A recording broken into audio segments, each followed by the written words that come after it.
Okay, I turned on the button. I think we are on the air, Hi. dear Julia. Yeah. Hi, Friederike. Hi. Uh, Do you want to tell me, just in short words, what your vision is with this, Well, with the videos, with why are you here? well, this is funny. I know we're supposed to do these elevator pitches or do it quickly, and I can't. Um, you know, I I'm fascinated by language. Mm. And I started out hating English. I think that's important. And I also didn't like German, my mother tongue. And I fell in love with English. And at first I thought I was in love with words and novels. And then I coincidentally started teaching English and I had to correct people's papers. And there were all these grammar mistakes that they weren't supposed to make. And so I started correcting them, and I always knew instinctively this is wrong, this sounds better, but I couldn't tell them why. And that didn't feel good to me because I wanted to explain while made marks on their papers. And I also felt bad about messing with their papers, both. And then I just thought there must be like a system that I can explain to them, but I didn't have this system to explain to them why something was not standard language and why it wouldn't be accepted in school. And then I was also supposed to teach a grammar class, and I didn't have a book that I liked, and I started buying all these books, and then I had to teach a writing class, and so I felt that my knowledge was totally intuitive, and in a way I liked it, but it wasn't suitable for the academic world. And then I started to hunt for books because I thought there must be a good book for me that I can base my teaching on. And I found many books that I loved and that I could share passages from, but there was not the book. And then I always wrote down things for myself to have something to hold on to in order not to waste my students' time. And in the process of this, I discovered the power of grammar. And I fell in love with studying it and talking about it. And I realized that to me, grammar is like rhythm in music. You cannot see it, but it helps to put us into the rhythm of life in a way that I cannot explain yet. And it helps to connect or bring into relationship words, contexts, people. And I realized that language can be used to connect with yourself and others, or can be used to cut yourself off from yourself and others. And it can even be used maliciously to program people. So I saw that the very same tool could be used for love and benevolent purposes and connection and celebration and yeah, love and life, or it could be used as a prison and a weapon. And to me, the power was not so much in the words, although words are extremely powerful, but Yeah. it was in the combination of the matrix, the grammar structures that put words into relationship and then let them mean something in a context. And it sounds very complex and very woo-woo, and it is in some ways.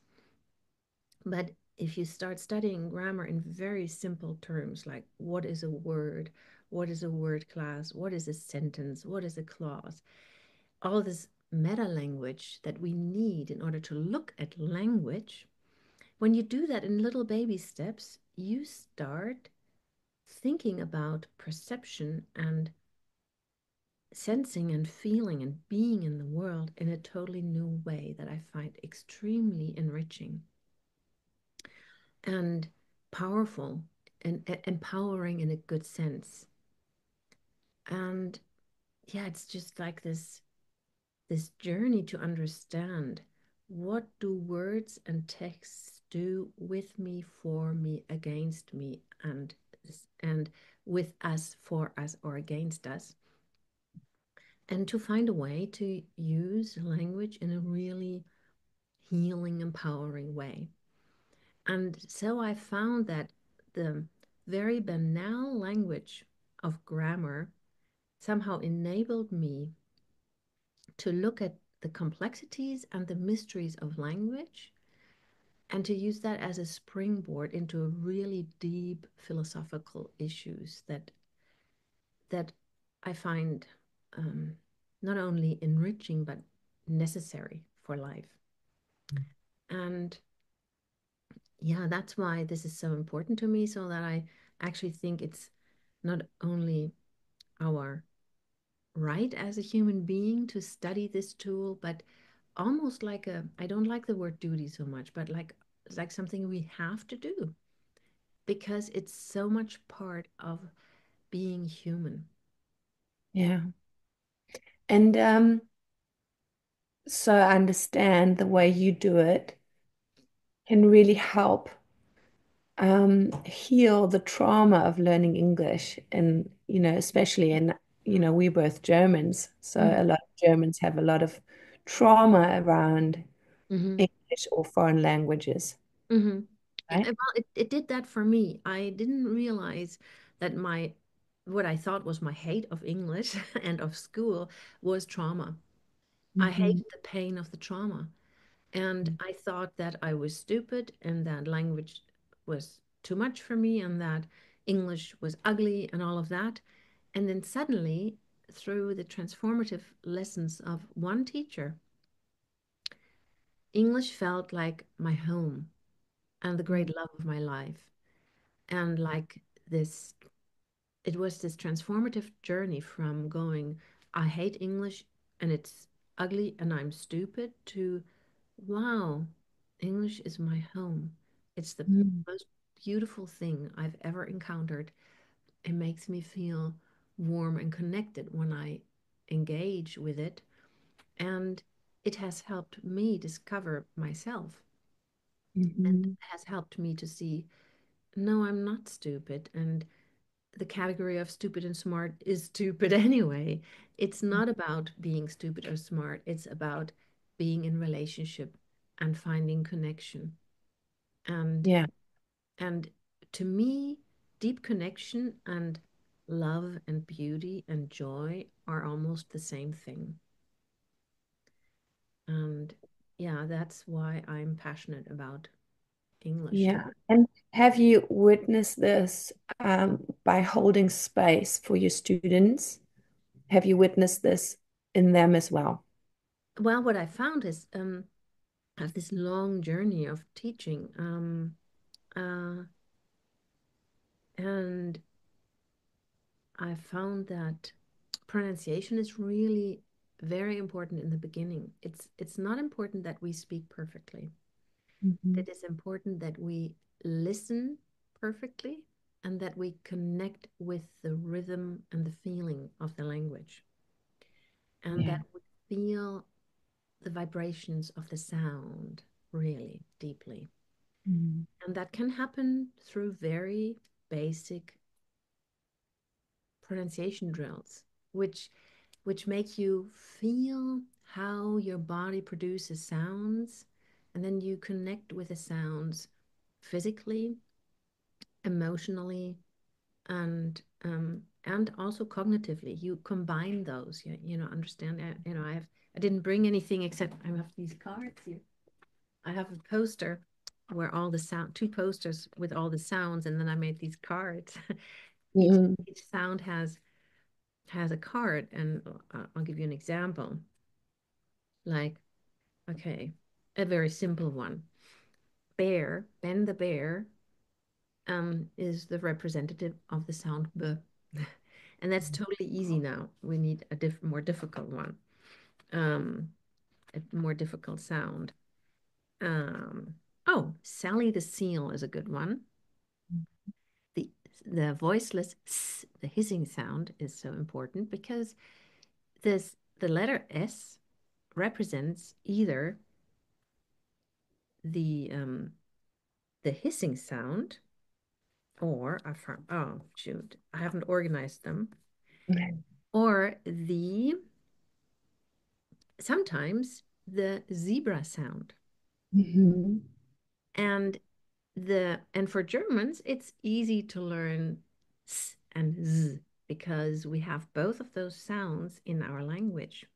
Mhm. But the letters that represent the sounds aren't the same. So we have to learn to distinguish between letter and sound Yeah. and to learn sounds first and then to see, okay, how are these sounds represented in language? And Yeah. we don't learn this difference because we're taught falsely that we can sound things out and that the letters represent sounds. They do, but in a more complicated way, not in a linear way. I Mhm. suspect that when writing was invented, the dominant dialect got to represent itself in the language. And I think they tried to have a one-on-one correlation between letter and sound. But it didn't work for all the dialects or all the variations of the language, and it didn't, and then all these changes happened. And so there nowadays we don't have a correlation, a one-on-one correlation between letter and sound, and that's very challenging for learners and also for native speakers often. Yeah. The idea for the sound alphabet is that you learn the sounds, you have a card for each sound, and I think, the pictures are cute. So you have an emotional relationship. The sound, the word seal is like the language gym for the sound s. And I help you feel how does your your body produce the sound? What does it feel like? And then you emotionally connect with Sally the seal. And then it become, okay, I can do this sound. I feel it in my body. I have it now in my toolbox, as it were. Mhm. And then later, for instance, we have the word raisin, which is spelled with the letter S, but it's pronounced with a zebra sound. So Mhm. people like me, I used to say raisin. And then I learned, no, it's not Sally the seal in there. It's Zeb and Seal the zebras. Zzz. And I've practiced and I've practiced with the help of these cute animals. And now I can simply say, okay, not Sally this time. Bye bye, Sally. We'll see you another time. It's Zeal, zebra. Zzz. And because I've practiced this and I have it in my toolbox, it's not hard work to replace it. Now I can say raisin. I can Mhm. sound spell it. So that's the idea behind the sound alphabet. And it's a And good idea. As Germans, sorry to interrupt, but us Germans also have, the thing with TH. So, Yes. which is Yes. Yes. a whole TH. story of Yes. its We have feather. There's no animal that starts with the voiced sound because the voiced TH, the as in feather, only happens in function words like the, this, that. own. And so I needed a word, and we have there's the voiceless sound like Thelma the thrush, and I don't have her right now. I'll find her in a minute. and Mhm. and Thelma the thrush is pronounced with a voiceless th, and so we can practice. Thelma the thrush has many beautiful feathers. Mhm. um, or Thelma the thrush has many beautiful feathers. Feather for British English. Mhm. And I help people with standard British and standard American English because those are the standards that are understood all over the globe, and all the study material and all the dictionaries are targeting those two variations Mhm. or varieties of English.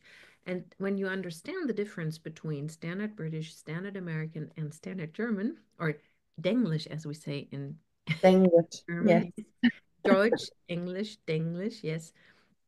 So German English, when you understand how the production of the sounds is different, you school your ears to pick up fine shades of sound.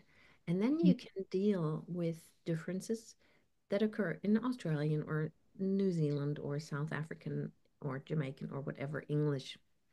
Um, and the goal is not to have you speak perfectly as non-native speakers. We won't have perfect English.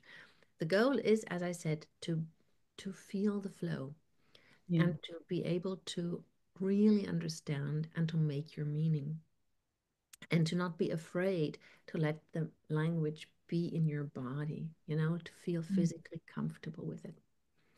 And so pronunciation is to me the gateway to a language because, as unborn babies, first we simply, you know, we vibrate with the sounds and rhythms of our mother tongue from day one. We are mostly water, I'm told. I believe that. I can't prove it to you, but that's what I'm told, and I'm questioning many things. But right now, let's go with that. Um, and so water and matter vibrate with sound. So the sounds and rhythms vibrate through us, and then we develop the sense of touch, and hearing is a form of touch. And then we develop the sense of hearing, and I'm told the sense of hearing is developed perfectly before the baby is born. And then the baby is born and it sees the mother produce the sounds, Yeah. and the Mm. rhythms. And then the baby discovers its organs of speech. And we all know, blah, blah, blah, blah, blah, blah, blah, blah, oh, how they make all these sounds and experiment with their body and their voice box, and then they start imitating. And when they start imitating sounds, when the relationship between mom and baby and family and baby is healthy, people don't go wrong. They go, oh my God, it's a dog. Yeah. you know and then you encourage the baby not by correcting it but by interacting with it, and there is like this love and movement and real life and sound and imitation is happening simultaneously. And how helpful is music and singing? Oh, well, I think Because, language is a yeah. form of music. And Mhm. and there are all these children's songs. And when you look at children's songs, rhymes, and stories, the good ones, the beautiful ones, they're often quite complex. Mm. But the sound somehow makes it, you know, yeah, language is a kind of music. Mm. There's rhythm, there's tone, there's harmony, there's intonation, all of that. And in a good song, these aspects of the spoken language are mirrored in the music. A good song tries to retain the rhythm of the words and the phrases and have that be mirrored in the rhythm and the modulations and intonations of the music. And so it supports that. It supports that. I think that language and music and rhythm and dance are primal needs of ours, and they are connected. Yeah. Mhm. And I Amazing. believe that everybody can enjoy it and everybody can sing in a way. It's maybe not trained, and for some people it's easier than for others. But I think initially, um, p- all people enjoy it. Not the same styles, maybe, but there's something nourishing and connecting. Yeah. Yeah, and in school, and later, the mind or the or reason or logic or whatever is used to transport certain things. But first, we grasp the language with with our bodies. Yeah. Mm. The and language acquisition is a physical and emotional um, process. And the interesting thing is, I used to play the violin, and we'll probably get back into it a little bit. And I started with classical music, but I didn't know how to read notes. And my first teacher didn't realize that. So she would play something, and I had a good ear, so I would imitate that and stare at the notes. And she thought, oh, she's reading notes. And then later I learned notes and I learned more difficult pieces. And then I went to America, and my first husband introduced me to, I loved it, and I love him for it, to American bluegrass and old timey and Irish music. And we played that, and I learned those tunes by ear. And the tunes that I learned by ear intuitively, I still remember. They come back to me. The note, the music that I learned by studying the notes, that's gone. Mhm. And that's the same with language acquisition. The language that you learn through, you know, with the help of your body and ears and emotions intuitively, that's the language that sticks with you. Yeah. And true, language learning. And I find that, later I became, as I said before, a grammar nerd. And studying grammar is a cognitive endeavor. And I find that, you can use the mind is good at understanding patterns and finding patterns. Like I started teaching German, and I can spit out correct sentences with all these conjugations and declensions, but I didn't know the system behind it. My mind didn't know it. My mind had to go and hunt for the system behind it, and then I could understand the system. Um, and and then I found that understanding the system can help the emotional process for adults. Yeah. But Mm. the mind has to be the bridge to bring you back to your body. It cannot be the master, or you won't learn the language. Mhm. You have to end up feeling the language Yeah. in your body, Yeah. and and also hearing it, and that's also a physical thing. And then with hearing and sensing, we actually end up going into into the non-material realm. There's a connection that I don't pretend to understand anything about, but there is it's language is vibration, and and vibration is mysterious to me. But there are certain types of vibrations that we can really register with our bodies. But we know, like for vision and hearing, you can measure that certain animals can hear vibrations that we can't hear, or frequencies, right? So yeah, it's and that's Everything is something. vibration. It ties in that everything is vibration, you Yes. know. Hmm. Everything vibrates at its own frequency. And Yeah, and you don't need to understand that with your mind in order to yeah, sense that, or to deal with language. And what I like about language studying for me is I found, like, for pronunciation, syntax, and also the tense system, and also text, text analysis and text production consciously only work when you understand the three systems: pronunciation, syntax, and tenses. Um, And people that read a lot and have a good emotional relationship with language can often write well.